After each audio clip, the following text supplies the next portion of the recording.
हमारी सुंदर बाड़ी, पापा के परी बाड़ी। दीदी हमारी सुंदर बाड़ी, पापा के परी बाड़ी। सड़िया चढ़ाओ फैशनदार, नया डिजाइन वाला। सड़िया चढ़ाओ तू कमाल, नया डिजाइन वाला। दीदी हमारी सुंदर बाड़ी, पापा के परी बाड़ी। दीदी हमारी सुंदर बाड़ी, पापा के परी बाड़ी। टिकवा चढ़ाओ फैशनदार, नया डिजाइन वाला। झुमका चढ़ाओ फैशनदार, नया डिजाइन वाला। गलती से भसुर पिटा गइल हो, गलती से भसुर तू पिटा गइल हो। गलती से मड़वा में भसुर पगला गइल का, मड़वा में भसुर पगला गइल का। लागताटे भांग खा के आइल बड़का, अंगना में भसुर पगला गइल का।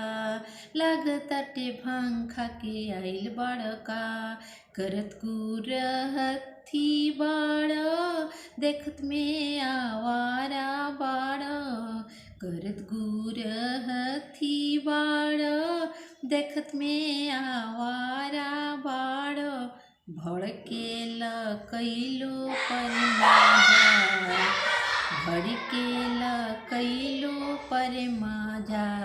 भसुर तुम्हारावा में भड़केला कैलो पर मजाक। भसुर तुम्हारावा में अल्लाह गुरहथी करे आके हमसे बात करे। अल्लाह गुरहथी करे आके हमसे बात करे। मांगे में दहेज तुहू करत रहल बात बड़े, मांगे में दहेज तुहू करत रहल बात बड़े। दीदी हमारी सुंदर बाड़ी, पापा के परी बाड़ी। दीदी हमारे सुंदर बाड़ी, पापा के परी बाड़ी। गहना चढ़ाओ फैशनदार, नया डिजाइन वाला। गहना चढ़ाओ फैशनदार, नया डिजाइन वाला। सड़िया चढ़ाओ तू झकास, नया डिजाइन वाला।